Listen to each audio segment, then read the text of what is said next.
fans are really making their presence known, specifically those Clemson fans. I want to show you this. It's a $2 bill, and it is stamped with that tiger paw.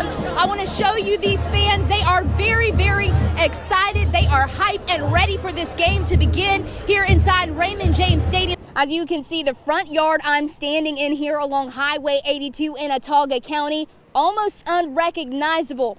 According to AAA, more than 103 million Americans are expected to travel for the year-end holiday. But before you take off, you need to check under the hood to make sure everything is in tip-top shape. Less than 24 hours after the Barbasol Championship wrapped up, RTJ Grand National is back open to the public. Already this morning, I've seen several people trickling on in with their golf bags ready to hit the course. I have to tell you, I cannot imagine having to cook and then serve up 500 or more children during the school year, but that's what cafeteria managers have to do. You have a question about where your child's bus stop is or the approximate time that they will be picked up, that hotline is going to help you from 11 until 2 today here at the RSA Activity Center. A number of vendors from across our state will be on hand to sell their products. This is all part of the Alabama Makers Marketplace. Eddie Bowens is grief-stricken and still trying to make sense of what he witnessed here off County Road 67 Saturday morning. It hurt. It hurt. But lose my mother then, time I lose her. We've been together 15 years.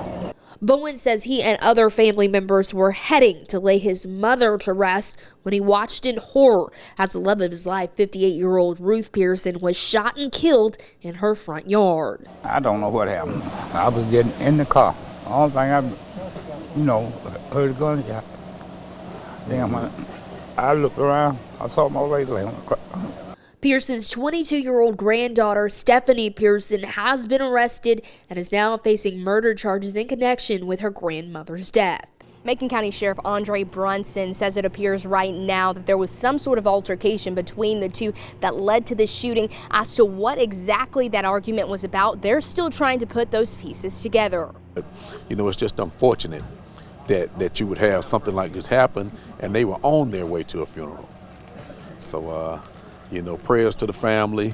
We'll find out what happened. And for law enforcement having to deal with a tragedy of this nature, it's never easy. I don't think I've ever dealt with anything quite like this before. It's always tough, but it makes it worse when it's something like this. It didn't have to happen. Rosanna Smith in Macon County, WSFA 12 News.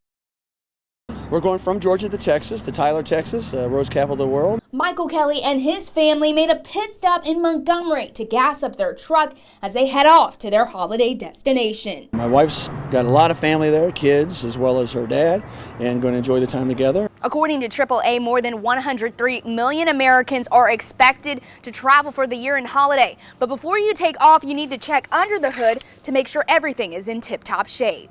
Keep up on the simple things, your oils, your fluids, and tire pressure this time of year is big. With people making last-minute trip preparations, John Ainlick, owner of Cloverdale Service Center in Montgomery, says they've seen a spike in business. Anything can break down, so we're looking for all those things that'll let you down on the side of the road.